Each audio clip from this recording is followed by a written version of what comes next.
In 1872, a horrifying story began in the Missouri Ozarks. Two brothers vanished. 3 decades later, their bones were found in a well near a hunter's house. They were just 11 and 14 years old, last seen on a wooded ridge. A school log simply marked them absent. A county sheriff declared there was no cause to accuse a veteran without proof. And so the silence held. But a ledger at the Mercantile showed a chilling purchase, quicklime and rope, just weeks after the boys disappeared. This is how the truth finally surfaced, through ink and stone. If an entire town held its breath, and the law looked the other way, what does it take for the dead to finally speak? We invite you to comment with where you are watching from and your local time. If this search for truth matters to you, subscribe to keep it alive. It began not with a shout, but with a scratch of ink on a dry page. The place was a small, one-room schoolhouse in the Missouri Ozarks. The date was Monday, the 9th of September, in the year 1872. A teacher named Clara Whitlow sat at her small pine desk, the morning light cutting through the dusty air. She dipped her pen into a glass inkwell, her ledger open before her. The book smelled of paper and time, its pages filled with the names of children who would grow up to be farmers, merchants, and mothers. She went down the list, her pen making small, precise check marks. But when she came to the names of the brothers, she paused. Daniel, age 14, Josiah, age 11.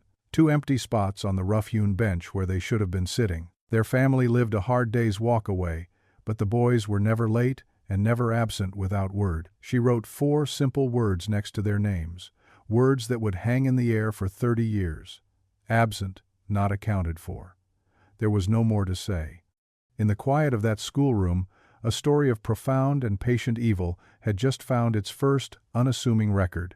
Daniel and Josiah were sons of the Ozark soil. Their hands were calloused from farm work, their faces tanned by the Sunday.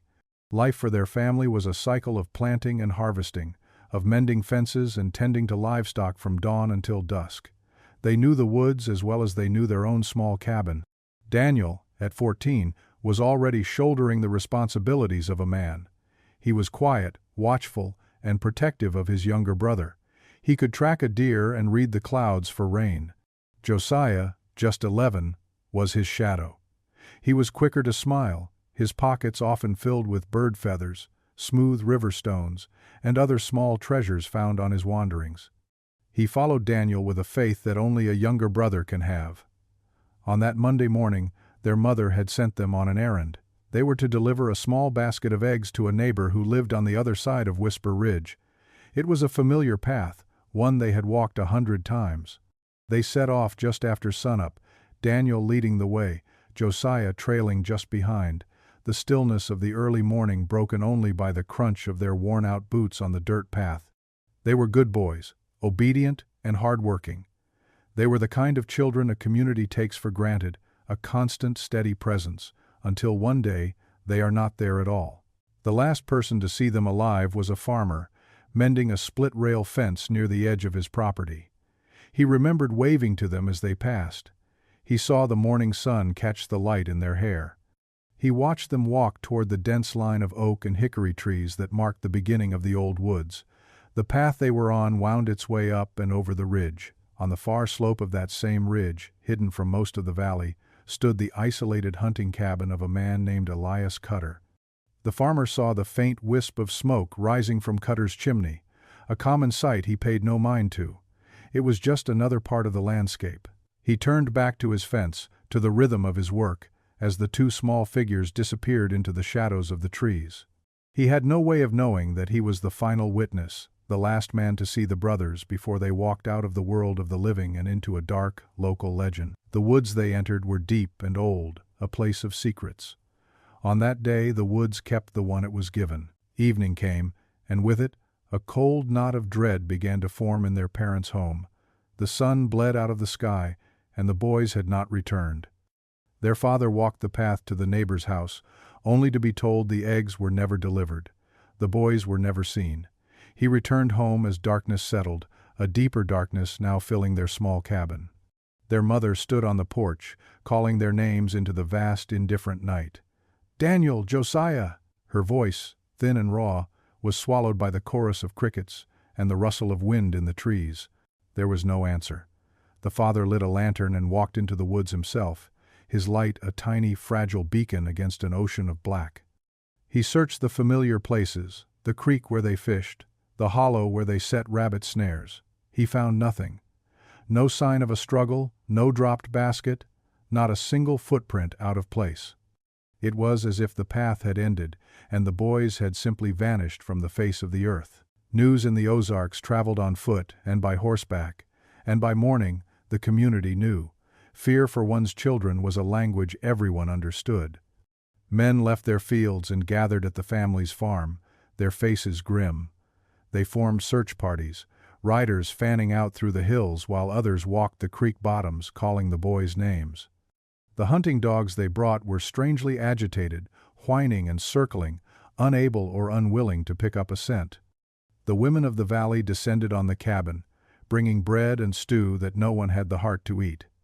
They spoke in hushed tones, their presence a silent vigil of shared sorrow. They lit lanterns and placed them in every window of the small home, a constellation of desperate hope against the growing certainty that something terrible had happened. For 3 days the search consumed the valley. Every cave was explored, every thicket pushed through. They found nothing. It was as though the land itself was guarding a secret, refusing to give up its dead. The search was earnest, it was thorough, and it was utterly futile. On the 4th day the county sheriff, a man named Amos Bricker, rode out to the farm. He was a practical man, one who dealt in facts, not fears. He listened to the father's story, took notes in a small book, and surveyed the woods with a practiced eye. He spoke of the dangers of the wilderness, of sinkholes and wild animals, of how easily a person could get lost. Without evidence of foul play, he said, there was nothing for the law to do.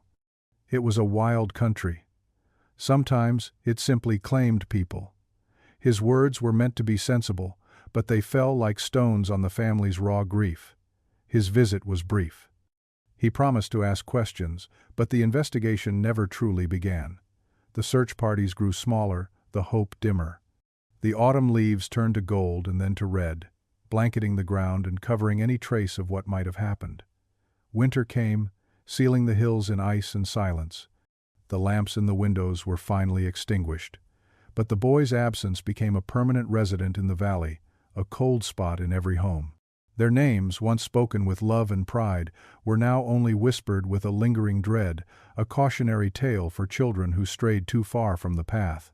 From that day in 1872, Daniel and Josiah were gone, swallowed by a mystery that the community would carry unresolved for decades to come. Every story of a missing person has a shadow, a place where questions go to die. In the Ozarks of 1872, that shadow was cast by a solitary cabin perched on the edge of Whisper Ridge. And the man who lived there was the shadow's source. His name was Elias Cutter. He was a veteran of the Civil War, a man who had come home from the fighting with a quietness that was not peaceful. It was heavy, like a stone in a still pond. Cutter lived alone, his only companions the traps he set and the hides he cured. His cabin was a grim, functional thing, built of rough-hewn logs, with a single window that looked out over the valley like a cold, unblinking eye. Beside it stood a deep, stone-lined well, its wooden bucket and rope weathered by years of sun and rain. He was a hunter, and the townspeople knew him as such. He would appear at the mercantile every few months, his mule loaded with beaver pelts and deer hides, which he would trade for flour, salt, and whiskey. He rarely spoke more than a few words, his eyes holding a look that made folks uneasy. They were the eyes of a man who had seen too much and felt too little. He was a part of the landscape, like an old, gnarled tree that everyone knew to walk around. The town did not trust Elias Cutter. It was a feeling more than a fact, a collective instinct that a predator lived among them. Mothers would pull their children close when he rode through the settlement, their warnings sharp and low. Stay clear of the hunter's path. It was said that dogs, which normally barked at any stranger, would fall silent when Cutter approached, a low growl rumbling in their chests. Small livestock sometimes vanished from farms that bordered his land, but no one ever dared to accuse him directly. There were other whispers, too, about the tonics he brewed in a copper pot over his fire. He sold them in unlabeled brown bottles to men looking for a cheap drink or a cure for what ailed them. But those who drank his mixtures often spoke of strange dreams and unsettling fevers. He seemed to exist at the edge of the community, connected only by transactions of hide and whiskey, a necessary evil they tolerated but never embraced. When the two young brothers disappeared, every unspoken fear about Elias Cutter rose to the surface, unspoken but felt by everyone.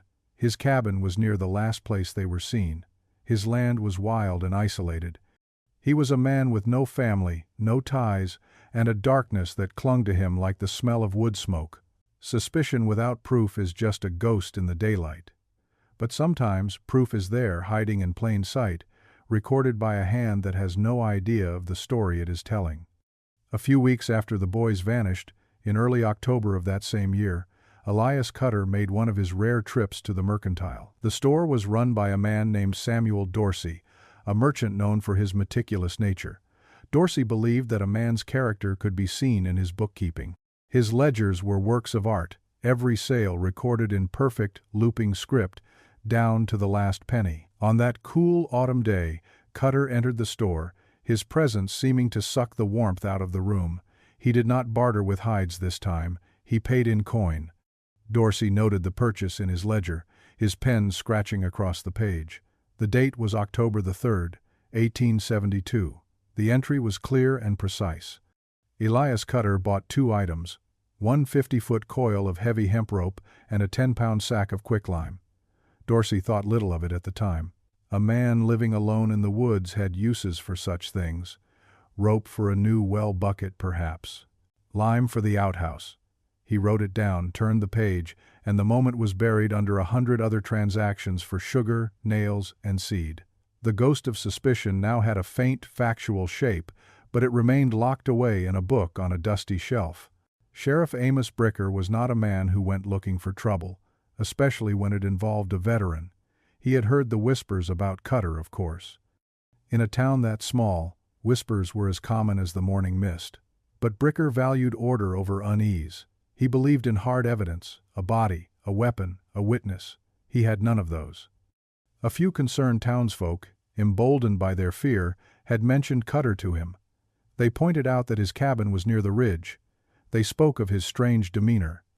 Someone, perhaps Dorsey himself, even mentioned the purchase of the rope and lime. The sheriff listened patiently, but his mind was already made up.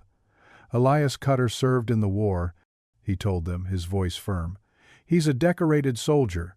A man doesn't come back from that unchanged.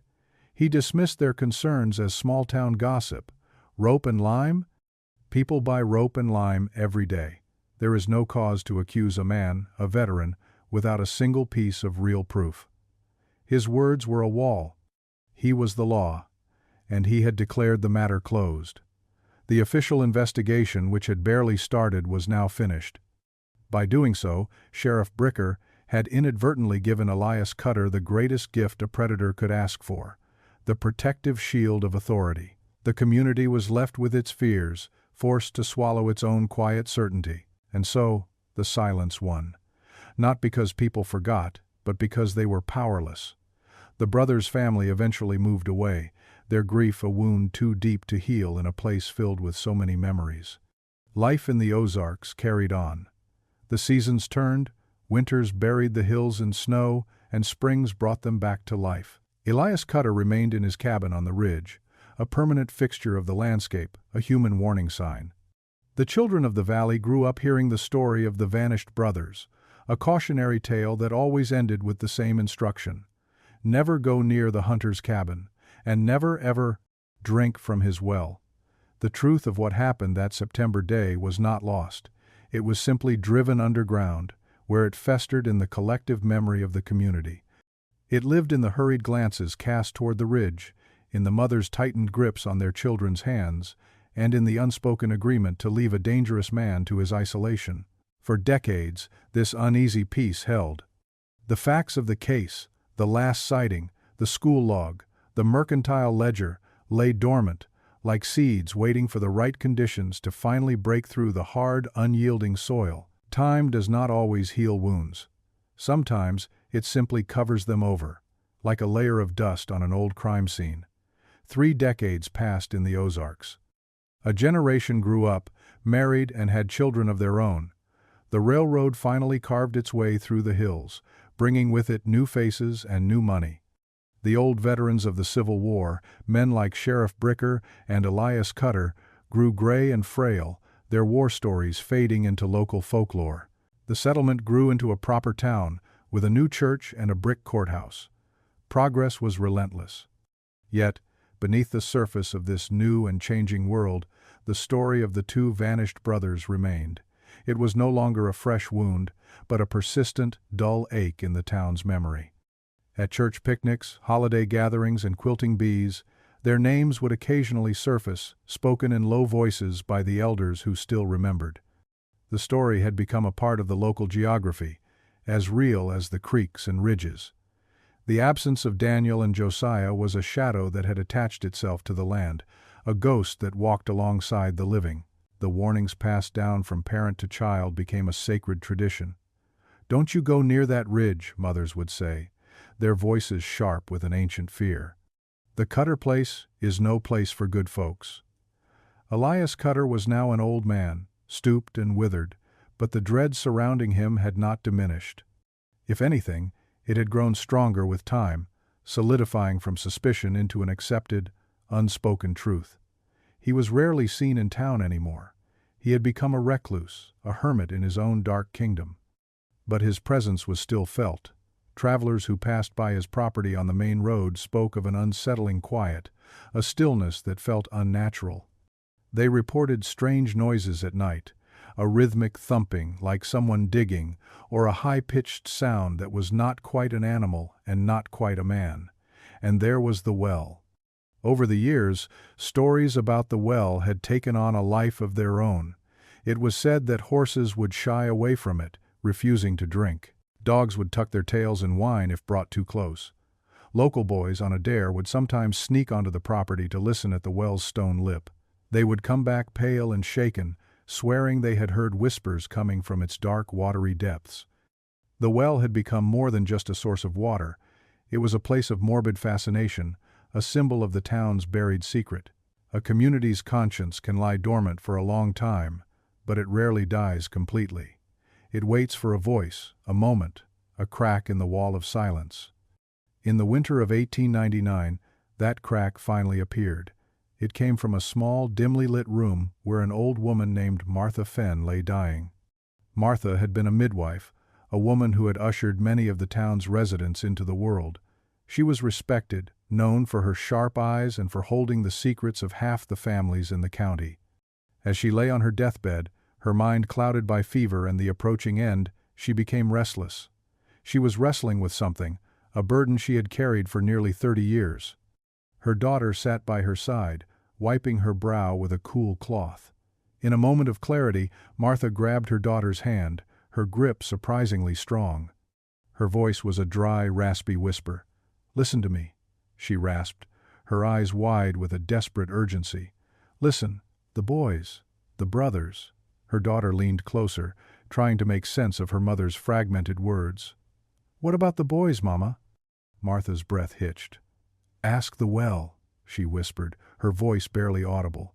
"Ask the well by the hunter's cabin where the brothers went."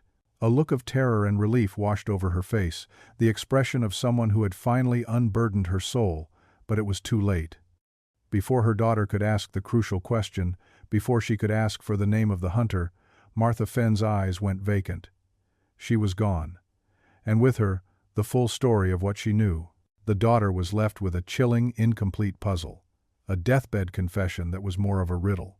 Ask the well. The words echoed in her mind. She knew exactly which well her mother meant. There was only one well in the whole county that was spoken of with such dread. She told her husband. He told his brother. Soon, the story of Martha Fenn's final words had spread through the town like a slow-burning fire. It was not hard evidence. It was the whisper of a dying woman. But it was enough. It was enough to reignite the old suspicions, to give voice to the fears that had been suppressed for so long. The story refused to rest. It now had a new and terrible energy. It was no longer just a memory, it was a mandate. The whispers that had once been confined to quiet conversations now grew louder, more insistent. People began to look at Cutter's Ridge, not just with fear, but with a new sense of purpose. The community's dormant conscience was stirring. They had been told to ask the well. The question now was, who would have the courage to go and listen for the answer? The story, which had slept for 3 decades, was finally beginning to wake up, and it was hungry for a conclusion. Sometimes justice is not delivered by a man with a badge, but by the slow, indifferent hand of nature itself. In the summer of 1902, a crippling drought fell upon the Missouri Ozarks. The sky turned a pale, dusty gray and refused to yield a single drop of rain. Creeks that had once run full and fast dwindled to trickles, then disappeared altogether, leaving behind cracked beds of dry mud. The corn in the fields withered on the stalk. Wells that had served families for generations began to run dry. It was a time of hardship and desperation, forcing people to search for water in places they had long avoided. Elias Cutter had been dead for several years by then, dying as he had lived, alone and despised. His cabin on Whisper Ridge had fallen into disrepair, its roof sagging and its windows shattered. The property was abandoned, a place surrendered back to the wild. But Cutter's well, lined with sturdy fieldstone, still held water. It was deep, dug into a part of the earth that the drought had not yet reached. A group of local hunters, their own wells long since turned to dust, decided to venture onto the old Cutter property. They needed water for their families and their livestock. The fear associated with the place was still potent, but the need for water was greater. They arrived at the derelict cabin on a blistering hot afternoon. The air was thick and still. The only sound was the buzzing of flies. The well stood there, a silent stone sentinel. The old wooden bucket was gone, rotted away years ago. One of the men had brought a new bucket and a fresh length of rope.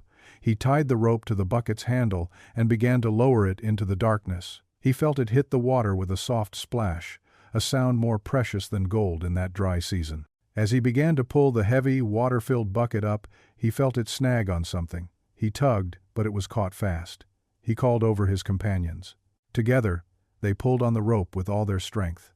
There was a sound of something tearing, a wet, sucking noise from deep in the well. The rope came free, and they hauled the bucket to the surface. It was what was tangled in the rope that made them all take a step back, a collective gasp of horror cutting through the summer heat. Caught in the fibers of the rope were fragments of rotted cloth, a small leather belt with a tarnished buckle, and something else, something white and brittle. It was a bone, a human bone. A long moment of stunned silence followed. The men looked at each other, their faces pale beneath their sun-weathered skin. The whispers of the past 30 years, Martha Fenn's dying words, it all came rushing back. They were standing at the edge of a tomb. One of the hunters, a young man who had grown up with the legend, was the first to act. He rode his horse back to town, as if the devil himself were on his heels. He burst into the new sheriff's office, his words tumbling out in a torrent of shock and discovery. The new sheriff, a younger man than Bricker had been, was a man of action. He gathered a group of deputies and rode immediately for the ridge. What followed was a grim and methodical excavation. They lowered grappling hooks into the well, pulling up more and more of the secret it had held for 3 decades. The water, once so coveted, was now a murky soup of evidence. They recovered 2 pairs of small, worn-out boots, more fragments of clothing. And then, the things everyone had dreaded but expected to find, 2 small human skulls, their sockets staring up at the daylight they had not seen in a lifetime. News of the discovery traveled faster than the drought. It was as if the dry, parched land had been waiting to tell its story. The entire town seemed to hold its breath. A collective gasp of recognition rippled through the community. The vanished brothers, they were not lost to wolves or to wandering. They had been there all along, buried within a stone's throw of the man everyone had feared, their bodies submerged in the very well that had nourished their killer. The whispers were over. The horrifying truth was now laid bare for all to see. The old men and women who remembered the boys, who had searched for them all those years ago, now stood in silent, somber groups, their faces etched with a grief that was 30 years old but as raw as if it were yesterday. They were looking at the confirmation of their deepest fears, the brutal end to a story that had haunted them their entire adult lives. The local newspaper, a small weekly publication that usually reported on crop prices and church socials, cleared its front page. In bold, inch-wide letters, the headline read, "Remains believed those of missing sons." The town had been told to ask the well. Now the well had answered. It had given back the truth it had been forced to keep, a gruesome and final testimony from the dark, silent earth. The predator was long dead, but his crime had finally, irrevocably, surfaced. The discovery of the bones opened a door to the past, a door that had been sealed shut for 30 years. An official investigation finally began, decades too late to bring a man to trial, but not too late to bring the truth to light. The new sheriff was a different breed from Amos Bricker. He understood that a community needed more than just order. It needed a record. It needed the facts laid out, plain and undeniable. He started by asking the old-timers to reach back into their memories, to recall the details of that long-ago autumn. And as they spoke, the pieces of the puzzle, once scattered and meaningless, began to fit together. A new generation of lawmen began digging not into the earth, but into paper and ink. They were hunting for ghosts in the county archives, searching for the small, forgotten details that had been there all along. The past, it turned out, had kept meticulous records. Samuel Dorsey, the mercantile owner, was now an old man, his hands trembling with age, but his mind was as sharp as ever. He led the sheriff to a back room in his store, a room filled with stacks of old ledgers, each one a time capsule of the town's daily life. After a long search through the dusty volumes, he found it. The ledger from 1872. He ran a finger down the page, his nail stopping at a single, elegant line of script. October the 3rd. Elias Cutter. Rope and quicklime. 30 years later, the entry was no longer just a simple transaction. It was a receipt for a murder. It was the physical proof that had been missing, a silent witness that had been waiting patiently on a shelf. Other witnesses, now in their twilight years, came forward. A woman recalled seeing Cutter's smokehouse fire burning unusually hot for days after the boys went missing. She remembered the acrid smell that had drifted across the valley, a smell she had never been able to place. Another man, who had been a boy at the time, spoke of seeing Cutter digging near his well late one night, digging by the light of a single lantern. At the time, they were just strange occurrences. Now, they were the components of a cold-blooded crime. The investigation moved from memory to documented fact. The sheriff sent a deputy to the old schoolhouse, which was now used for storage. In a damp wooden chest, they found the old school logs. And there it was, in Clara Whitlow's careful handwriting, the 9th of September, 1872, Daniel and Josiah. Absent, not accounted for. The first official record of their disappearance. They unearthed old weather almanacs, which confirmed that a severe thunderstorm had rolled through the Ozarks on the night the boys vanished. The rain would have washed away any tracks, any sign of a struggle, providing a natural cover for Cutter's evil. Each new document was another nail in Cutter's coffin. The evidence was forming a straight, unwavering line, pointing directly at the man on the ridge. Elias Cutter, the hunter, had died years earlier, unpunished by the law. But he had left behind a trail of his own.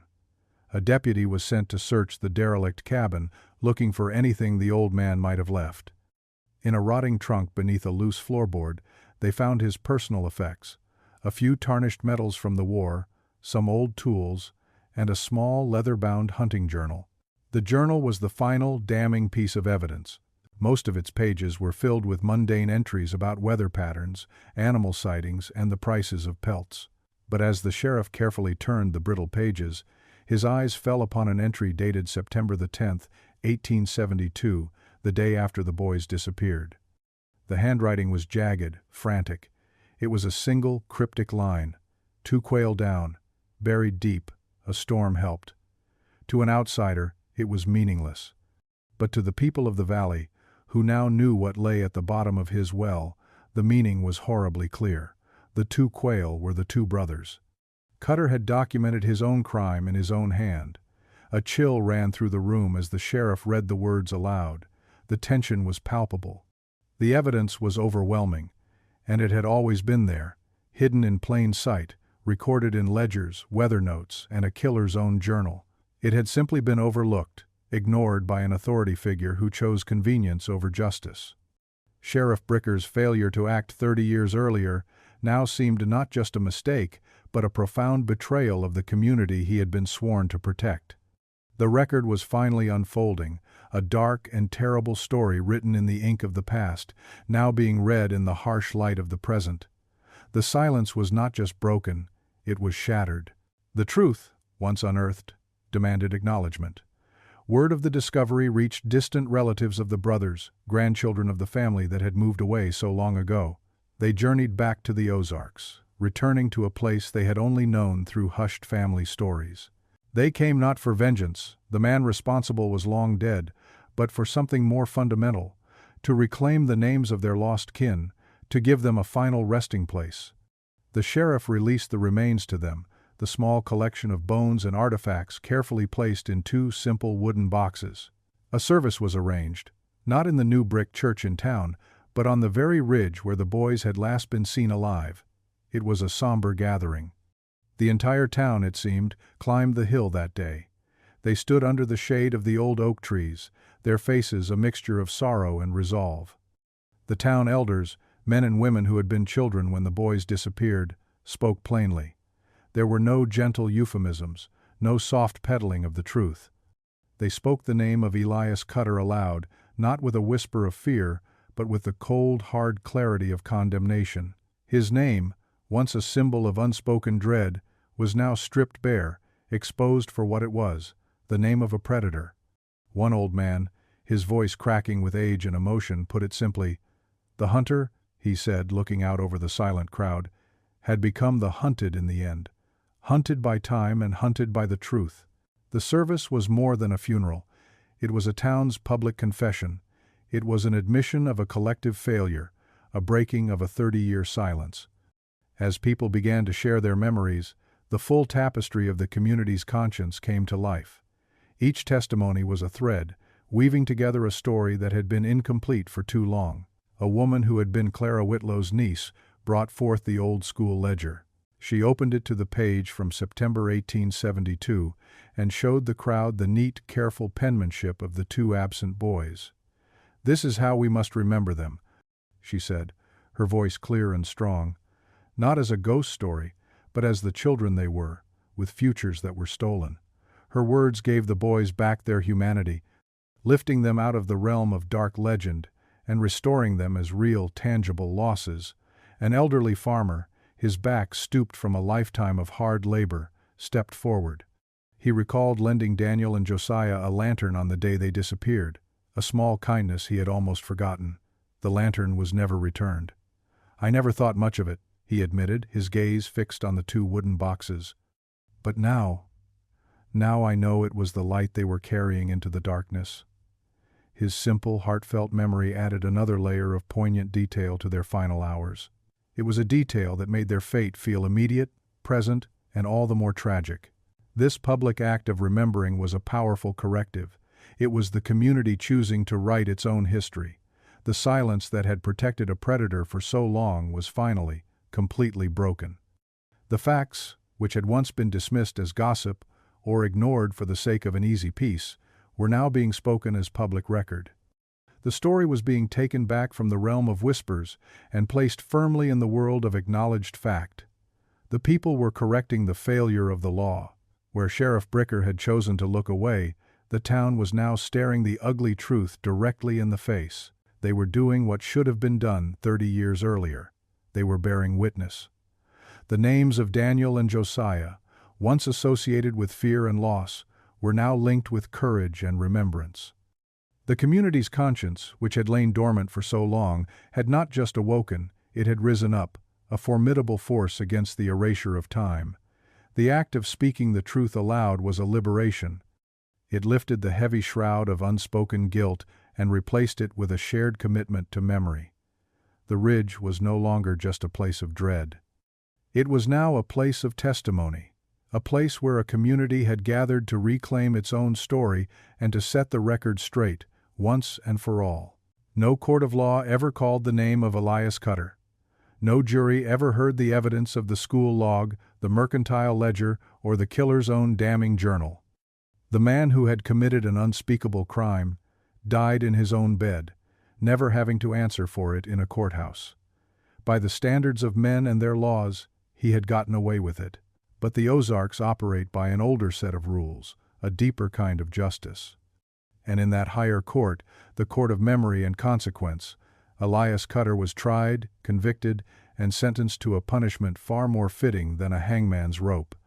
His sentence was to live out the remainder of his days and to die as he had lived, utterly and completely alone.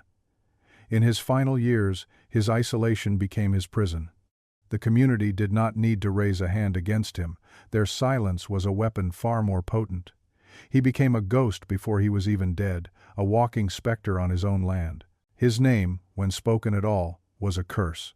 His property was shunned, an island of dread in the heart of the valley. He died with no one to mark his passing, his body discovered only when the smell of decay grew strong enough to reach the main road. Fate delivered its own moral payback. The law could not touch him, so the land did. After his unceremonious burial in an unmarked corner of the potter's field, his cabin was left to rot. No one would buy the land. No one would even salvage the lumber. It was as if the ground itself was poisoned by his memory. The cabin slowly surrendered to the elements, its roof caving in, its walls consumed by ivy, and the well, the dark, watery tomb he had created, was formally sealed. In a solemn, unspoken act of communal cleansing, a group of men from the town filled it to the brim with heavy fieldstones, burying his secret one final time, but now under the full light of day. They were not just filling a hole, they were closing a chapter, ensuring that the place where evil had festered could never again be a source of anything, not even water. Elias Cutter's legacy was one of absolute erasure. He lived to be despised, died unmourned, and his home was left to be reclaimed by the indifferent wilderness. He had become nothing. In stark contrast, the brothers were finally given what had been stolen from them, a place and a name. On the ridge where they took their final steps, the community erected a simple marker made of local fieldstone. It was not grand or ornate. It was solid and enduring, like the hills themselves. A stone carver etched their names into its surface: Daniel, Josiah. Beneath their names, he carved the year their lives were taken, 1872. That simple stone transformed the ridge. It was no longer a place of fear, but a place of remembrance. It stood as a quiet, permanent testament to the two young lives, and as a solemn promise from the community that they would never again be forgotten. They had been taken from the record for 30 years, but now their names were literally carved in stone, a part of the landscape forever. The Reverend Josiah Hale, a man who had preached patience and faith for years, delivered a final sermon on the matter. "The books of man may fail us," he told his congregation, "but there is a greater ledger. Every rock, every stream, every tree is a witness. No secret rests forever under the earth." And so, the story closes in the cadence of the Ozark Hills. The wheels of justice may turn slowly, and sometimes they are not turned by the hands of the law at all. Sometimes they are turned by the slow, inexorable pressure of time, by the weight of a community's conscience, and by the stubborn refusal of the earth to keep a secret forever. The Missouri Hills remember. 30 years may pass, 100 may pass, but the earth keeps its record. The water gives back what it was forced to hold. The ink on a forgotten page speaks its truth. And the stone tells the story the law could not. It stands as a warning and as a comfort. A warning that evil hides, but it cannot keep hidden forever. And a comfort in knowing that in the end, no matter how long it takes, the truth will stand up.